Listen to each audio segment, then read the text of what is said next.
encontrei o lugar onde quero estar para sempre. Aqui estou eu, redimido por teu sangue. Aqui estou eu, sou bem-vindo em tua casa. Eu encontrei o lugar onde quero estar para sempre. Vamos levantar as nossas mãos. Uma coisa peço e a buscarei: contemplar tua beleza. Uma coisa peço e a buscarei: estar contigo pra sempre.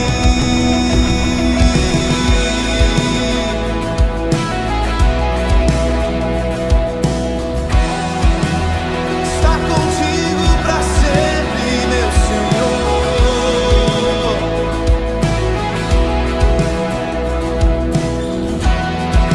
Aqui estou eu,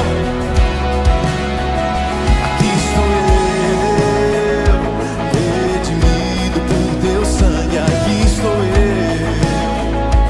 sou bem-vindo em tua casa. Eu encontrei o lugar onde quero estar pra sempre. Uma coisa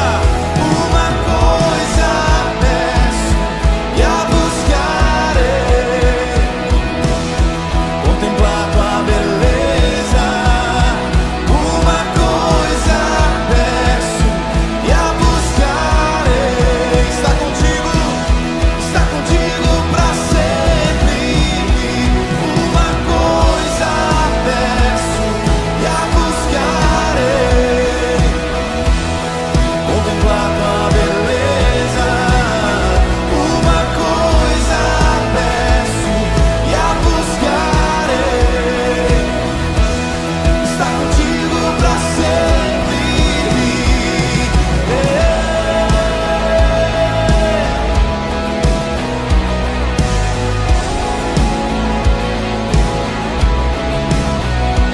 É nesse lugar onde eu quero habitar todos os meus dias.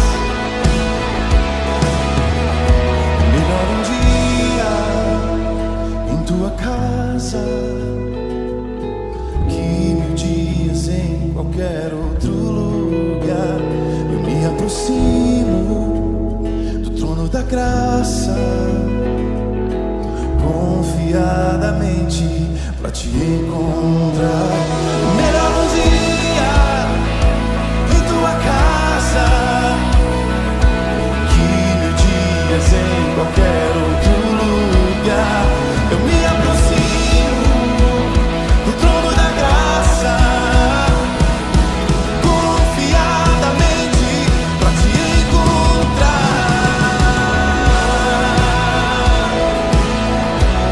Nós temos livre acesso ao santo lugar pelo sangue do Cordeiro. Somos redimidos, justificados. Se isso faz sentido pra você, levante suas mãos, aumente o volume da sua voz, vamos cantar. Uma coisa peço e a buscarei: contemplar tua beleza. Uma coisa peço e a buscarei: estar contigo pra sempre.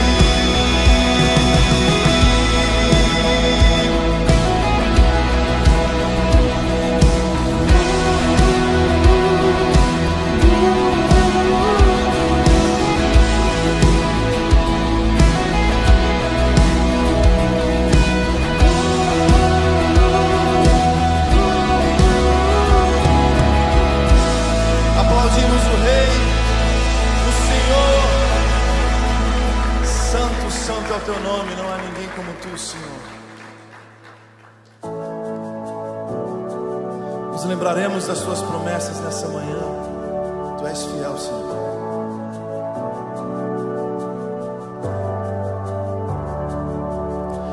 Pai bondoso, sua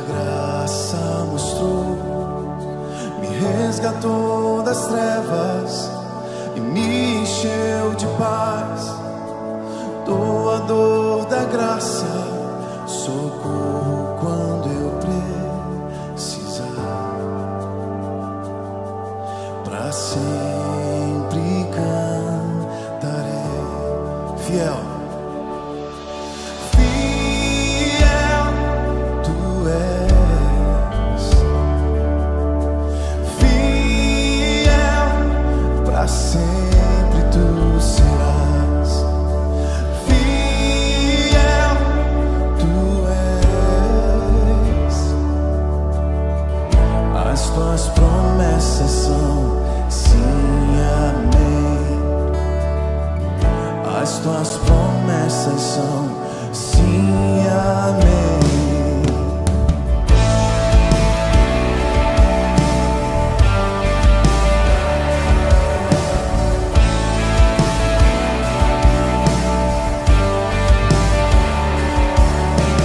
Lindo Salvador que me aproximou, das cinzas me tirou e as maldições quebrou. Santo Redentor, sua mão me libertou.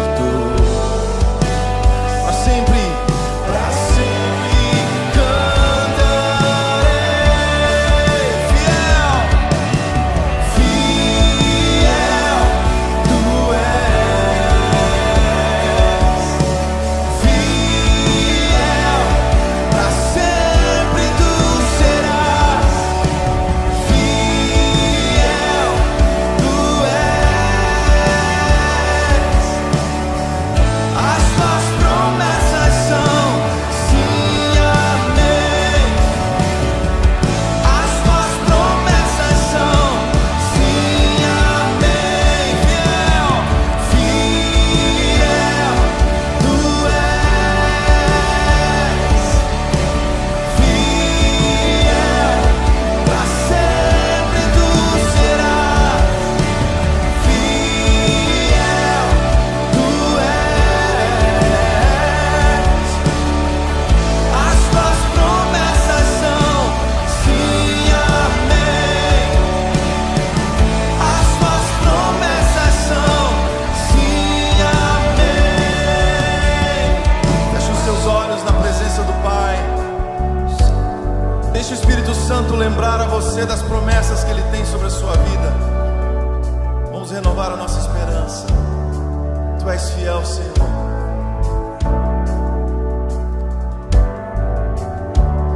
Vou descansar em tuas promessas pra mim. Vou confiar, pois tu és fiel. Vou descansar em tuas promessas pra mim. Vou confiar, pois tu és fiel.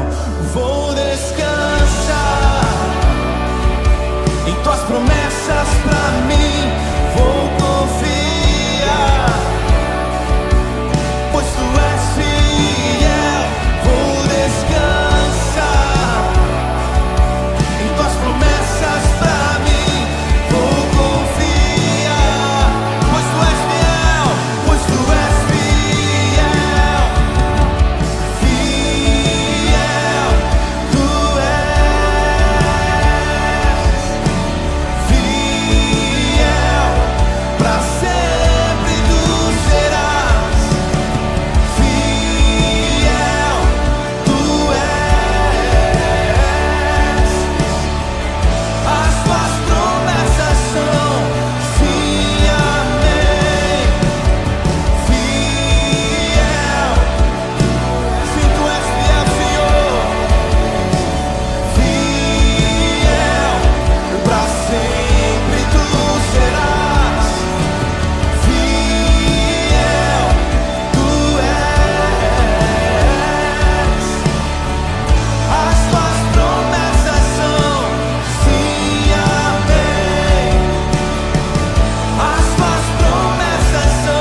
Tens o nome sobre todo nome, apenas as vozes cantem. Te exaltamos, te exaltamos, te exaltamos, ó Senhor. Mais uma vez, deixa o seu espírito cantar. Te exaltamos, te exaltamos,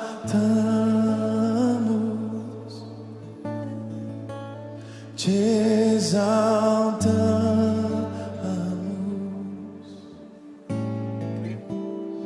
ó Senhor.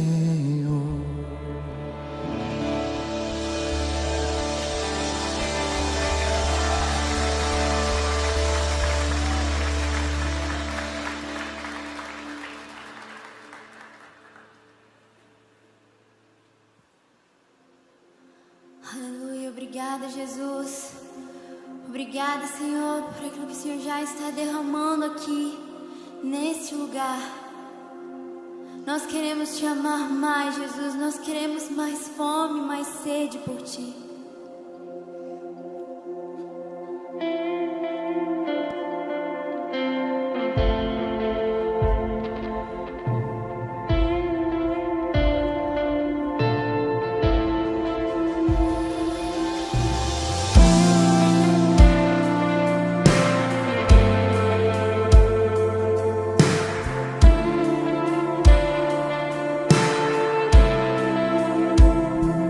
Teu abraço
né? O primeiro está em João 14:6.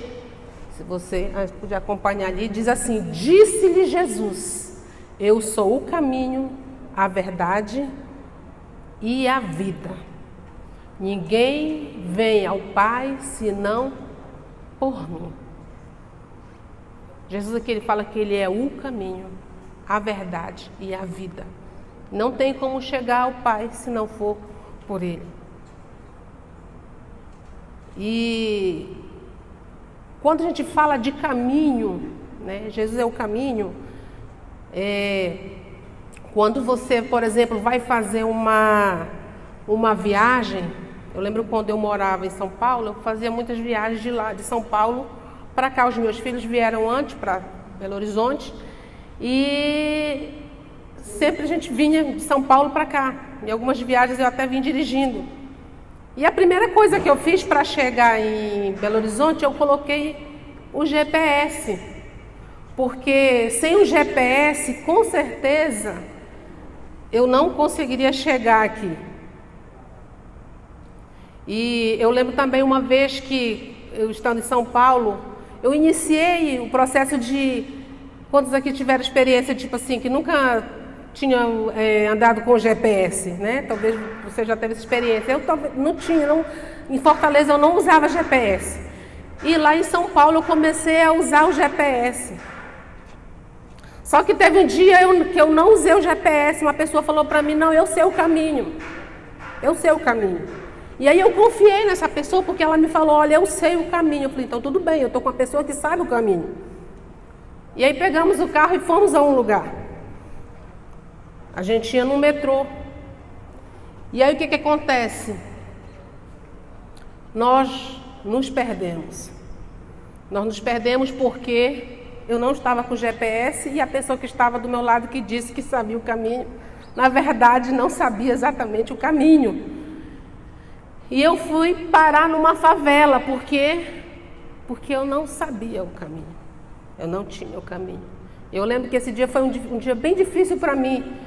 Foi um dia bem difícil porque eu não estava bem de saúde. Eu estava, acho que com febre, meio febril. E assim mesmo eu estava dirigindo, porque era bem cedo. Eu tinha que levar as crianças na escola, os meninos na escola.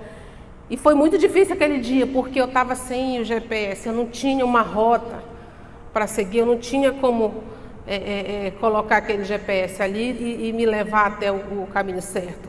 Sabe? Então nós precisamos desse caminho. Jesus é o caminho que nos leva à vida. A Bíblia fala que ninguém vai chegar ao Pai se não for por Ele. Ele é o caminho. Ele é o nosso GPS que nos leva, né? Aonde nós precisamos chegar. Então segui-lo neste caminho significa que devemos andar como Ele andou. Devemos seguir os seus passos e vivendo como Ele viveu. Um caminho indica o quê? Progressão. Um caminho tem um propósito. Ninguém vai chegar no lugar, eu não sei o lugar, como eu falei, não sei aonde é que eu quero chegar. Não, tem um propósito, você precisa saber aonde você quer chegar. Né? O caminho, ele te leva de um ponto a outro. Nós precisamos saber exatamente onde nós queremos chegar. E na nossa vida com Deus, na nossa vida cristã, nós precisamos ter esse discernimento, nós precisamos ter essa noção aonde nós precisamos chegar, qual o ponto que nós precisamos chegar. Se a gente ficar meio perdido no meio do caminho, é um pouco difícil. Em Mateus 7, 13, 14, ele diz assim: entrai pela porta estreita, porque larga é a porta e espaçoso o caminho que conduz à perdição. E muitos são os que entram por ela. E porque estreita é a porta, apertado o caminho que leva à vida. E poucos há que a encontrem. Ele diz, entrai pela porta estreita. Aqui ele usa a figura, Jesus aqui usa a figura, usa aqui duas figuras, a figura da porta e do caminho. E o que nós vamos ressaltar hoje é mais sobre esse caminho. Né? O caminho. E tem a porta estreita e a porta larga. Sabe, Jesus é essa porta estreita. Não sei porque o ser humano tem a mania, tem o costume, né, de querer tudo muito mais fácil. Nós somos assim. A gente quer tudo muito mais fácil. Por um lado parece bom, tem coisas que são fáceis que parece bom, momentâneo parece bom. No momento que a gente faz algo que é fácil parece ser bom, mas depois não. Por exemplo, às vezes quando a gente não quer cozinhar, a gente vai e pega o quê? Uma comida pronta. Pega o iFood, pega uma comida pronta, por quê? Porque a gente não quer cozinhar. Mas se a gente ficar o tempo todo pegando a comida do iFood, o tempo todo pegando coisas prontas, o que vai ser prejudicado? A nossa vida. A nossa saúde vai ser prejudicada porque a gente está pegando o tempo todo coisa de iFood. E assim vice-versa. A gente tem a mania de querer tudo muito mais fácil. A gente tem a mania de querer as coisas mais simples. Como eu falei, por um lado parece bom, mas por outro não. E eu também estava lembrando de uma história que alguns anos atrás nós fizemos uma viagem de Fortaleza a Santarém. E nossos filhos eram pequenos, fomos de carro. Nós tínhamos um carro, um Siena, e era um Siena 1000, né? E ficamos alguns dias em Santarém. Mas na volta, nós pegamos aquele carro e no meio do caminho, o meu esposo resolveu pegar um atalho. Em vez dele pegar a Transamazônica, ele foi com alguém e perguntou, alguém acho que falou que aquele atalho, ele chegava mais rápido, alguma coisa assim. E ele se empolgou e se animou e pegou esse atalho. O que acontece? Pegamos esse atalho, em vez de a gente pegar a Transamazônica, a gente pegou um atalho. Esse atalho, gente, era muito difícil. Eu lembro como se fosse hoje, né? E estava na época de chuva. Eu não sei se todos aqui conhecem a Transamazônica, aquela região. Então a estrada era só lama, era muita lama, era muita lama. Era muito difícil o acesso ali. Eu acho que em todo o percurso daquela viagem, eu não sei quantas vezes nós atolamos ali. E a gente entrava em cada poça grande, que o carro caía dentro daquela poça, e era lama.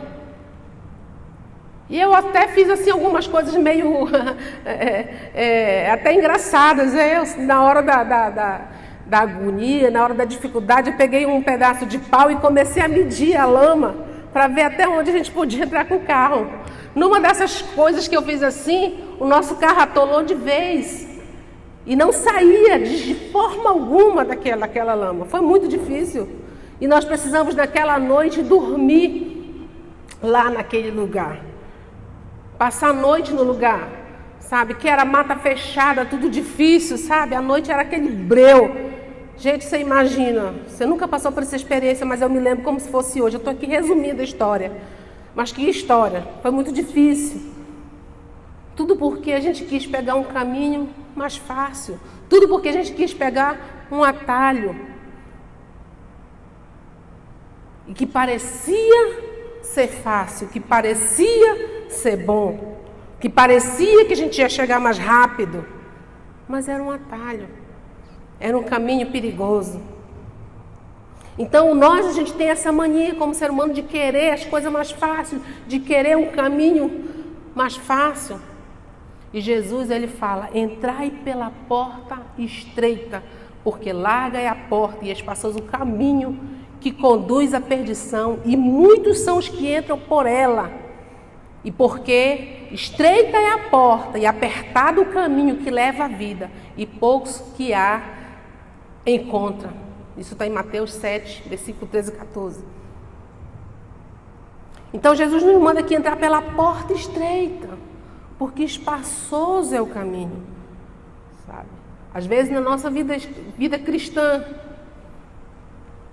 a gente quer pegar esses atalhos, a gente quer pegar o caminho mais fácil, a gente quer andar por esse caminho mais largo, mas Jesus, ele fala, entra pelo caminho estreito.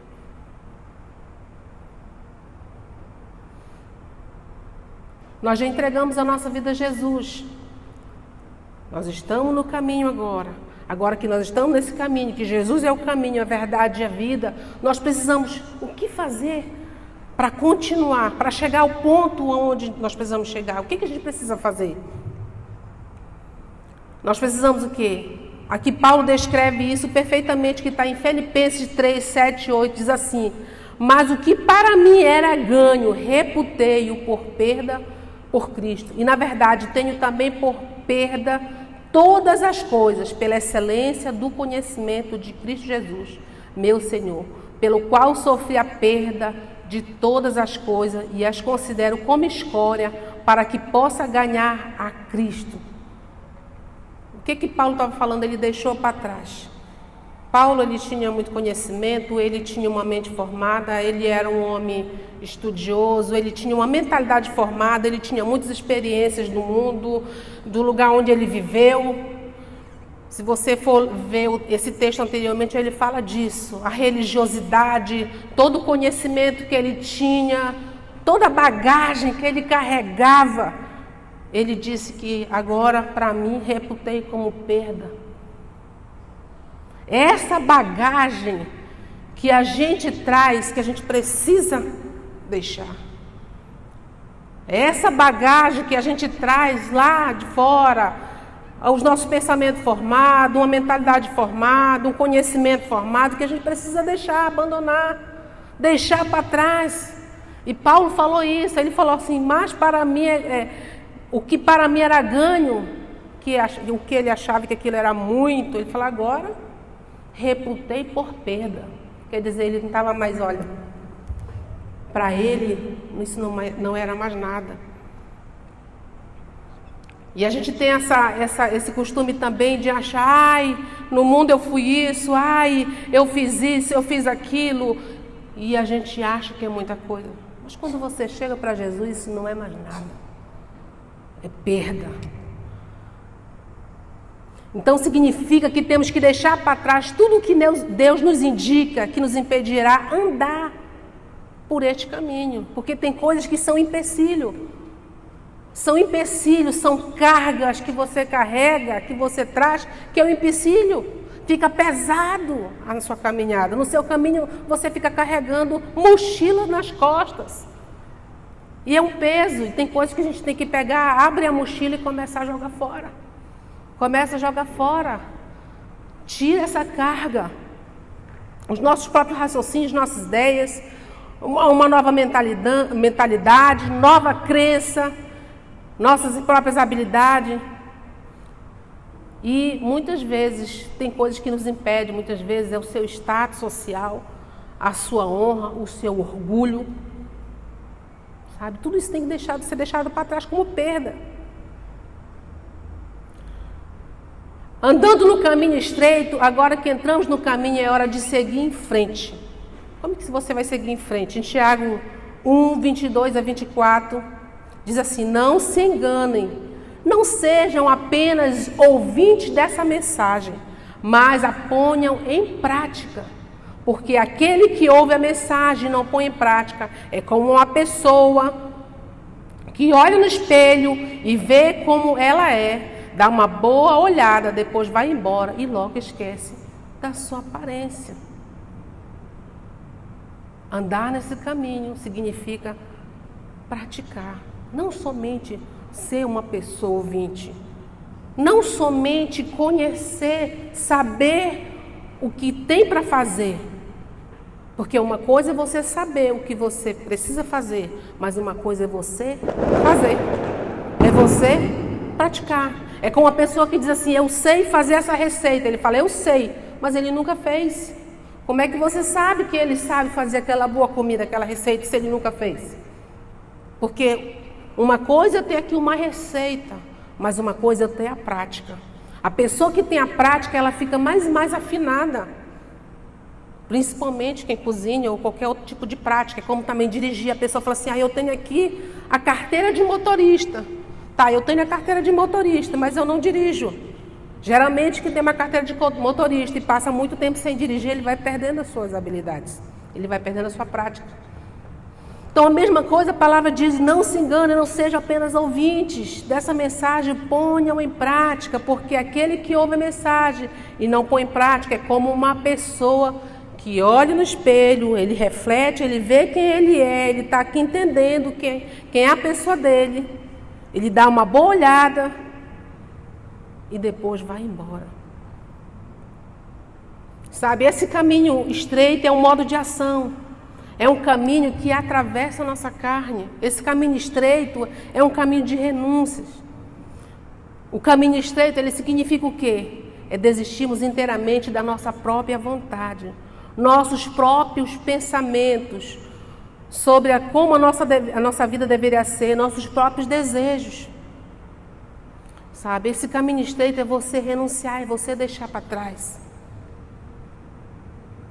Todos nós tivemos uma vida. Ontem meu esposo estava compartilhando e falando um pouco da nossa história. Nós precisamos deixar para trás, renunciar muitas coisas. Porque para nós aquilo já não servia mais. Agora o que tinha valor para nós agora era as coisas de Deus, era a eternidade. O que tinha valor para nós, o que tem valor para nós agora é as coisas de Deus.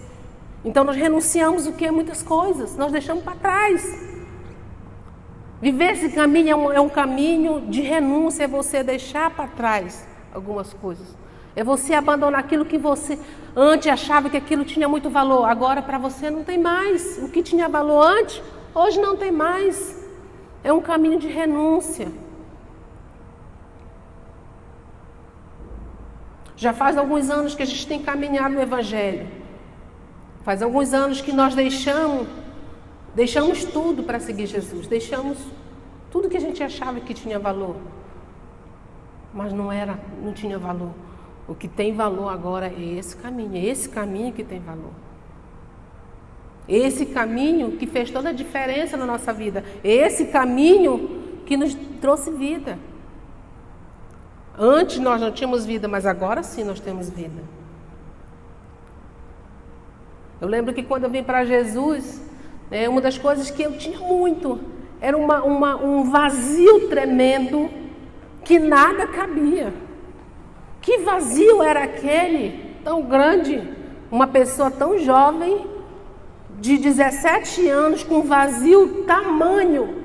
Por que aquele vazio tamanho? Porque é a falta de Jesus. A falta de Jesus na nossa vida traz esse vazio. E sabe, muitas pessoas hoje estão com esse vazio. Muitas pessoas estão precisando de estar nesse caminho. Por quê? Porque tem um vazio tremendo deles. Porque só Jesus pode preencher esse vazio. Só Jesus pode preencher esse vazio na nossa vida. E sabe, para isso nós precisamos andar no caminho, vencer a nossa carne. Aquelas coisas que parecem tão naturais para nós a fim de fazer a vontade de Deus. O que era natural. Mas agora você precisa fazer a vontade de Deus. E às vezes a gente se molda, igual a história do sapo. Não sei se você já viu essa história, que o sapo, quando ele é colocado numa água quente, ele se amolda à água quente. Quantos já ouviram sobre isso?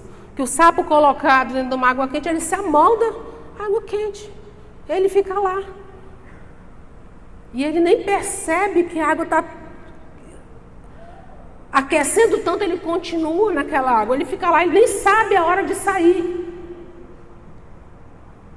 ele não sabe, ele não se percebe, ele não sente mais, porque ele está tão amoldado àquela temperatura ambiente da água que ele fica lá de molho. Sabe que às vezes a gente é como o sapo? Que a gente fica, nem sabe a hora parou, ponto final, acabou, isso aqui na minha vida terminou. Outro caminho, outro processo, outro tempo, outra vida. Sabe, nós precisamos entender isso. Coisas que pareciam tão normais hoje não é mais normais na nossa vida. Não é mais normal. Por exemplo, agora que você está no caminho, agora que você tem Jesus, uma das coisas que você precisa deixar, uma obra da carne, a preguiça. Nossa, a preguiça é a preguiça. É uma obra da carne. Sabia que tem pessoas que muitas vezes não progridem na vida. Ele trabalha, mas às vezes ele não progride. Sabe por que ele não progride? Porque ele tem muita preguiça. Como assim? Ele podia render mais, ele podia receber promoção, ele podia render mais na empresa dele, ele podia render mais no que ele faz, ele podia render mais na casa dele, ele podia render mais nas coisas que ele faz, ele podia render mais na obra de Deus, ele podia render mais na vida espiritual dele, porque ele poderia ser uma pessoa mais disciplinada, mas como ele é indisciplinado, como ele tem preguiça, que é uma obra da carne, ele não consegue desenvolver. É um impedimento na vida dele, é um impedimento na vida espiritual. O quê? A preguiça. A preguiça é uma obra da carne. A preguiça. Outra coisa que parece normal e natural, você veio do mundo normal, aí você nem se percebe. Faz como o sapo, nem se percebe, você continua sendo ainda uma pessoa egoísta. O que é uma pessoa egoísta? Uma pessoa que só pensa em si próprio. Ele não pensa no outro, ele só pensa em si. Tem uma história de um beduíno que ele tinha 2 camelos. E no caminho do deserto ele ia com esses 2 camelos. Um camelo ia carregando o beduíno e o outro camelo ia carregando um monte de carga. E os 2 camelos no deserto, sol escaldante, e os 2 camelos andando no deserto com sol escaldante. Em um certo momento, aqueles 2 camelos precisaram parar no oásis ali para tomar um pouco de água, enquanto o dono saiu, se afastou, ficou os dois camelos ali. Um que estava cheio de carga e o outro que só carregava o seu dono. De repente, um dos camelos, aquele camelo que carregava muita carga, mais de 500 quilos de carga, disse assim para o outro camelo: você bem que poderia me dar uma força, vamos dividir as cargas.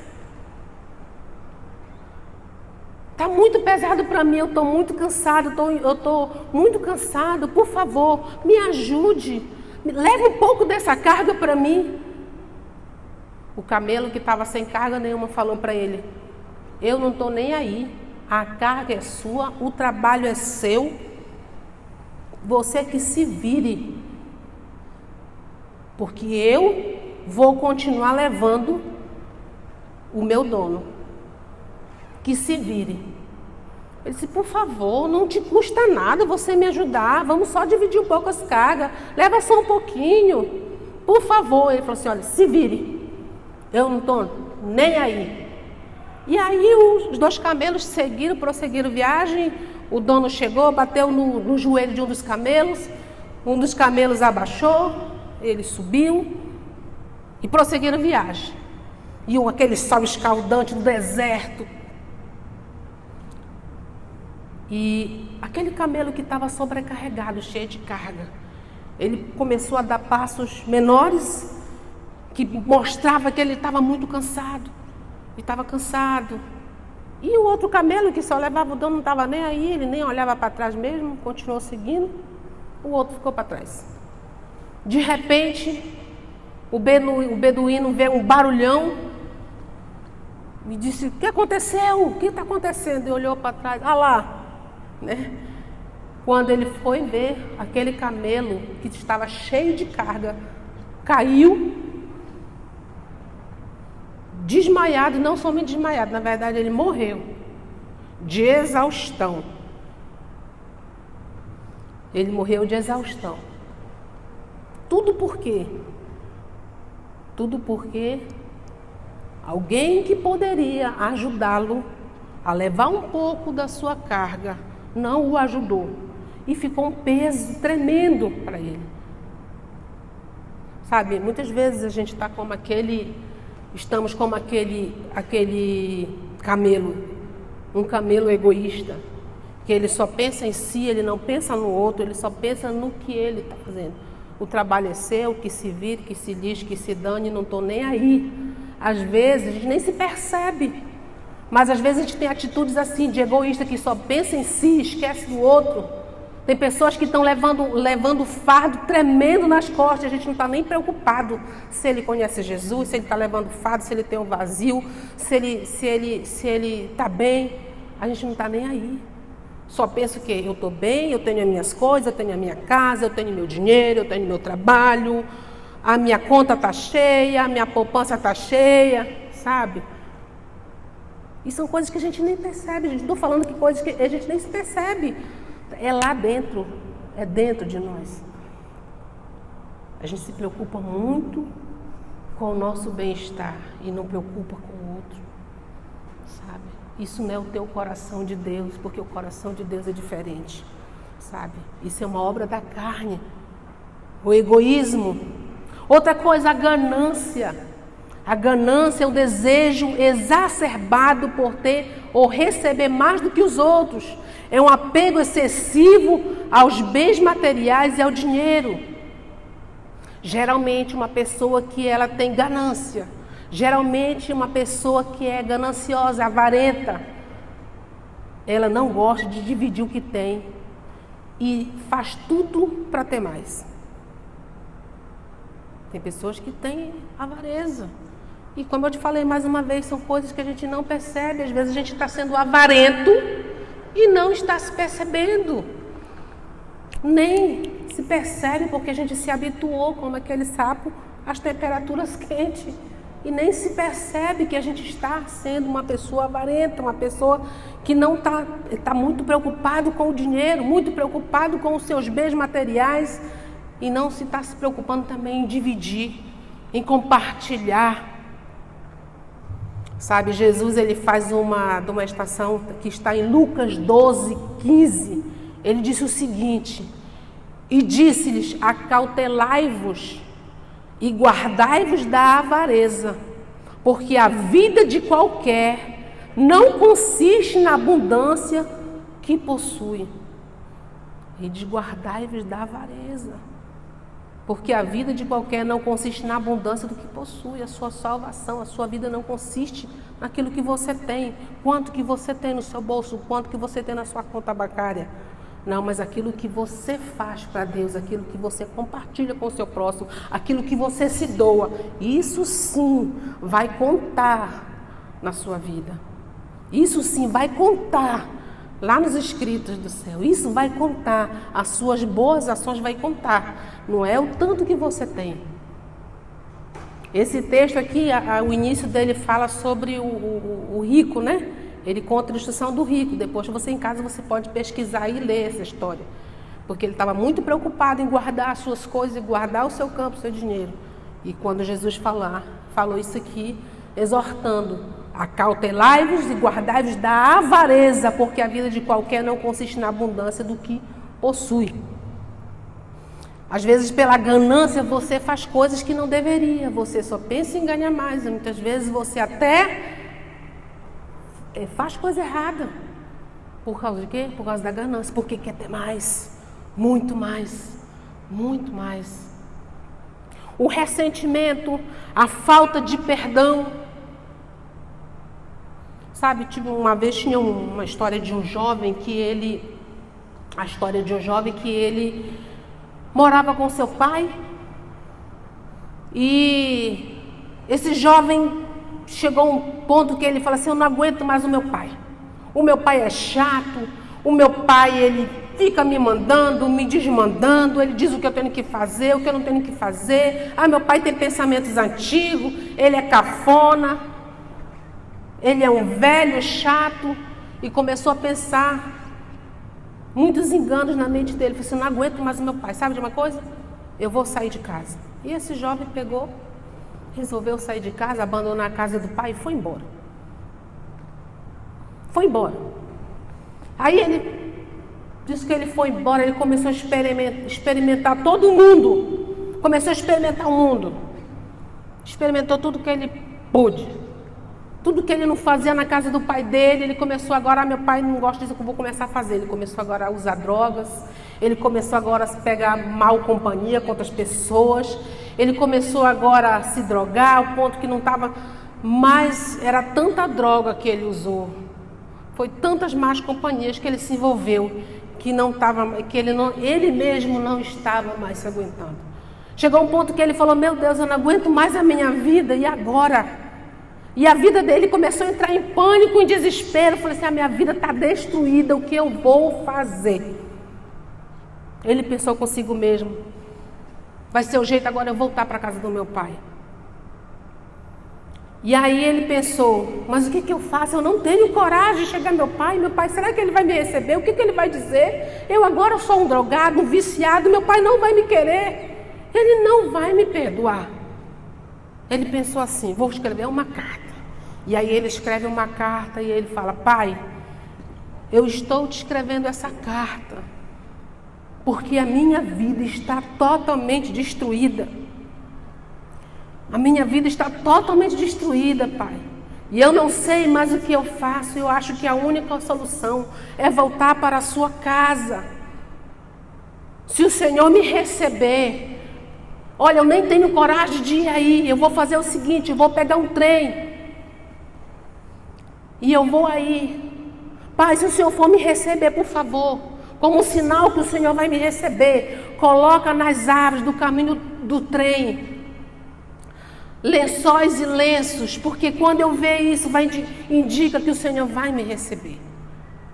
E foi isso que aquele jovem fez. Ele enviou a carta, pegou o trem e foi para a casa do pai. No caminho da casa do pai, quando ele olha pelo caminho, todas as árvores estavam cheias e tomadas de lençóis. Todo o caminho que ele andava estava cheio de lenços e lençóis. E ele todo feliz: ai, o meu pai me perdoou, o meu pai vai me receber. E ele todo feliz e satisfeito. Quando ele chega no ponto, estava lá o pai sentadinho e olhando e de braços abertos para receber aquele filho. E ele encontrou com o pai e abraçou o pai, deu um abraço forte no pai, ficou abraçado com o pai. Essa história lembra muito, sabe, que é o coração de Deus. O coração de Deus é assim: quando nós erramos, quando nós falhamos, Deus, ele sempre nos dá uma segunda chance, ele nos perdoa. E ele sempre está de braços abertos para nos receber, para nos perdoar. E Jesus, quando ele fez a oração do Pai Nosso, quando ele fez a oração do Pai Nosso, ele ensina em Mateus 6,12, ele ensina sobre a oração. Aí ele fala uma oração que fala sobre o perdão. Ele diz, no versículo 12: perdoa as nossas ofensas, como também nós perdoamos as pessoas que nos ofendem. Então, assim como o Pai amoroso nos perdoa, nós também devemos perdoar. Assim como nós somos perdoados, nós também precisamos perdoar. Nós precisamos deixar de lado o ressentimento e a falta de perdão, seja com quem for. Nós precisamos abrir o nosso coração para perdoar. Porque o coração do Pai é assim, é um coração de amor e de perdão. Então nós precisamos abrir mão dessas coisas para que nós possamos continuar no caminho. Uma vez uma pessoa me ligou de um certo lugar, uma cidade, e falou: olha, pastora, eu te liguei porque eu estou com um problema muito sério no meu casamento. Eu falei: é? Sério? Ela disse: é. Só que eu já estou com uma decisão. E qual é a sua decisão? Perguntei para ela. Ela disse: porque eu estou com um problema tão sério no meu casamento, eu já decidi que eu vou me separar, eu vou me divorciar. E eu falei para ela: mas como você já está com essa decisão, por que você quer separar? E ela falou assim: não, eu já decidi, eu vou separar. Eu falei: olha, divórcio, a Bíblia não é algo bom. Falei para ela. Mas eu já estou decidida, eu decidi. Eu escolhi isso. Eu falei para ela, quando você casou com essa pessoa, você não sabia que essa pessoa era assim? E a pessoa falou para mim, eu sabia. E eu até conheci essa pessoa de alguns anos atrás. E eu até falei para ela quando ela foi casar. E eu falei, você não sabia que essa pessoa era assim? Eu até falei algumas coisas para você, você lembra? Agora que você decidiu estar casada, que você casou, eu acho que você precisa pagar um preço, eu acho que você precisa fazer algumas renúncias. E ela falou, não, eu já estou decidida, eu vou me divorciar. Sabe, tem pessoas que estão tão decididas a andar por aquele caminho mais fácil, uma porta larga, que ele não se deixa ser discipulado, ele não se deixa ser orientado, ele não se deixa que alguém fale a verdade para ele, porque ele já está tão decidido a andar por aquele caminho, que ele se fecha completamente. Porque ele decidiu andar naquele caminho, porque ele quer andar numa porta larga, um caminho mais fácil, uma porta que não é a porta estreita, pegar um atalho, porque é mais fácil, é muito mais cômodo, porque não tem o que? Renúncia, porque ele não aprendeu a renunciar. Então, seguir Jesus, andar com Jesus, é renúncia, é renunciar a sua carne, é renunciar a sua vida, é renunciar a coisas que você acha que parece momentâneo. Bom, é renúncia, você renunciar à sua própria vida. Se você quer estar no caminho, você precisa andar com renúncia. E há poucos que estão dispostos realmente a andar por este caminho, porque desistir de nossa vida, da nossa vontade, realmente nos causa sofrimento momentâneo. E a nossa vida toda é feita de escolhas. A nossa vida toda é feita de escolhas, é uma escolha que nós precisamos tomar. Qual o caminho que nós queremos seguir? O caminho com a porta mais estreita ou o caminho com a porta mais larga? Em Deuteronômio 30, 19 diz assim: os céus e a terra tomo hoje por testemunhas contra vós, de que tenho proposto a vida e a morte, a bênção e a maldição. Escolhe, pois, a vida, para que vivais tu e a tua descendência. Olha que forte esse versículo. Os céus e a terra tomam por testemunha contra vós, que tenho proposto para você a vida ou a morte, a bênção ou a maldição. Aí ele diz assim: escolhe, pois, a vida. Escolhe a vida. Como eu falei no início, João fala, Jesus é o caminho, a verdade e a vida. Escolha por Jesus. Escolha por andar no caminho estreito, na porta estreita. Escolha por renúncia. Escolha por matar a sua carne e viver uma vida pelo Espírito. Escolha, decida viver na prática, nos princípios da palavra. Tem coisas que parecem, para nós, muitas vezes parece difícil, mas nós precisamos renunciar. Se a gente quer andar nesse caminho, se a gente quer seguir Jesus de verdade, nós precisamos andar no caminho, porque Ele é o caminho. Então a vida do ser humano é uma vida de escolhas. Cada momento que você tem por optar por coisas que farão a diferença na sua vida, você deve fazer. Opte para andar nesse caminho. Sabe, tem coisas que pode ser uma boa escolha, mas tem coisas que pode ser uma má escolha. Escolhe a vida, escolhe o caminho certo, escolhe por andar por Jesus, escolhe viver uma vida de renúncia. Renuncie à sua própria vida. Sabe, que hoje você possa refletir sobre o que eu falei. Sabe, Jesus é o caminho que nos leva à vitória, não tem outro caminho. Não tem outro caminho que nos traz vida, não tem outro caminho que nos traz vida, que nos traz felicidade, não tem outro caminho que nos transforma, não tem outro caminho. Só Jesus. Eu gostaria que você ficasse de pé agora.